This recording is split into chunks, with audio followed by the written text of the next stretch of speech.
Hello, നമ്മളിന്ന് കാണാൻ പോകുന്നത് മക്കാച്ചോളം കൊണ്ട് ചെയ്തിട്ടുള്ള അട റെസിപ്പിയാണ്.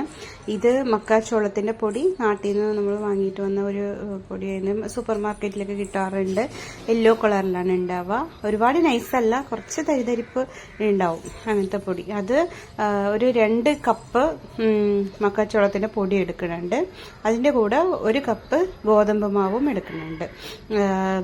അതിൻ്റെ കൂടെ ആവശ്യത്തിനുള്ള ഉപ്പ്, പിന്നെ 2 വലിയ ഉള്ളി പൊടിയായിട്ട് അരിഞ്ഞതിട്ടുണ്ട്.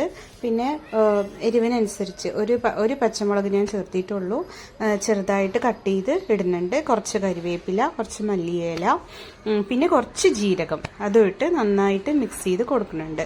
ആവശ്യത്തിന് വെള്ളം ഒഴിച്ച്, ഒരുപാട് ലൂസാവാനും പാടില്ല. കുറച്ച് വെള്ളം ഒഴിച്ച് കൊടുത്ത് അങ്ങനെ ഈ കൺസിസ്റ്റൻസി വരുന്ന പോലെ ആക്കിയിട്ട് ഒന്ന് കുഴച്ച് കൊടുക്കുക. പിന്നെ അടപ്പിട്ട് കുറച്ച് റെസ്റ്റ് ചെയ്യാൻ വെച്ചു.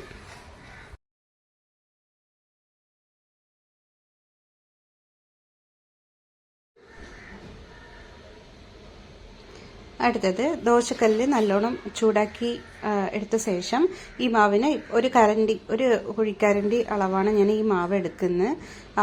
അതെടുത്ത് അങ്ങനെ പാൻ നല്ല ചൂടായ ശേഷം ദോശക്കല്ലിൽ വെച്ചിട്ട് ഇങ്ങനെ പരത്തി കൊടുക്കുക. ഒരുപാട് കട്ടിയാവാനും പാടില്ല, ഒരുപാട് നൈസാവാനും പാടില്ല. നൈസായി കഴിഞ്ഞാൽ എടുക്കാൻ ബുദ്ധിമുട്ടാവും. കട്ടിയാവുമ്പോൾ ഉള്ളിൽ വേകാനുള്ള പ്രശ്നം വരും. സോ ഈ പാകത്തിനൊന്ന് പരത്തി കൊടുത്തിട്ട് എണ്ണ സ്പ്രെഡ് ചെയ്ത് കൊടുത്തിട്ടുണ്ട്.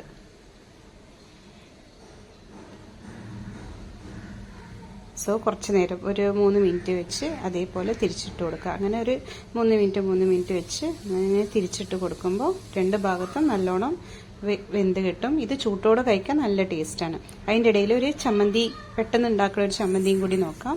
ഇതുപോലെ ഒരു കടായിൽ വലിയ സവാള, വലിയ ഉള്ളി 2 എണ്ണം, തക്കാളി 2 എണ്ണം, കുറച്ച് കരിവേപ്പില, കുറച്ച് മല്ലിയില, ആവശ്യത്തിന് കുറച്ച് കല്ലുപ്പ്, കുറച്ച് എണ്ണയും ഒഴിച്ചിട്ട് ഇതെല്ലാം നമ്മൾ അടുപ്പത്ത് വെക്കാതാണ് ഞാൻ ചെയ്യുന്നത്. ഇതെല്ലാം വെച്ച് പിന്നെ അടുപ്പിൽ വെച്ച് കൊടുത്തിട്ട് സിമ്മിലാക്കിയിട്ട് അടപ്പ് വെച്ച് ഒരു 15 മിനിറ്റോളം നമ്മൾ അടച്ചു വെക്കുക. അപ്പം അത് നല്ലോണം അതിൻ്റെ വെള്ളമൊക്കെ നല്ല പിരിഞ്ഞ് അതിൽ തന്നെ നല്ലോണം ഇങ്ങനെ വെന്ത് കിട്ടും. അങ്ങനെ മുളക് പൊടിയും ആവശ്യത്തിന് ഞാൻ പറയാൻ മറന്നുപോയതാണ്. കുറച്ച് മുളക് പൊടി ഇട്ടിട്ട് ഡയറക്റ്റ് ഇതെല്ലാം ഇട്ട് മിക്സ് ചെയ്തിട്ട് എണ്ണ ഒഴിച്ച് മിക്സ് ചെയ്തിട്ട് ഞാൻ അങ്ങനെ അടുപ്പത്ത് വെച്ച് അടച്ചു വെക്കുകയും ചെയ്തിരുന്നത്. ഒരു 15 മിനിറ്റ്സ് ശേഷം അത് നല്ലോണം വെന്ത് കിട്ടും.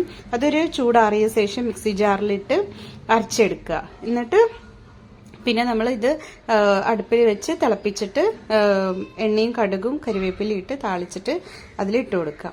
ഇത് ഒരു സിമ്പിൾ ആയിട്ടുള്ള ഒരു ചമ്മന്തി റെസിപ്പിയാണ്. നല്ല എരിവ് ഉണ്ടാകും.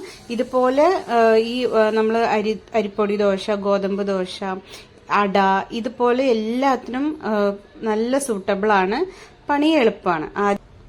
സോ എല്ലാവരും ട്രൈ ചെയ്തിട്ട് ഫീഡ്ബാക്ക് അറിയിക്കണേ. വീഡിയോ ഇഷ്ടപ്പെട്ടവർ ലൈക്ക് ചെയ്യുക, ഷെയർ ചെയ്യുക, സപ്പോർട്ട് ചെയ്യുക. Thank you for watching.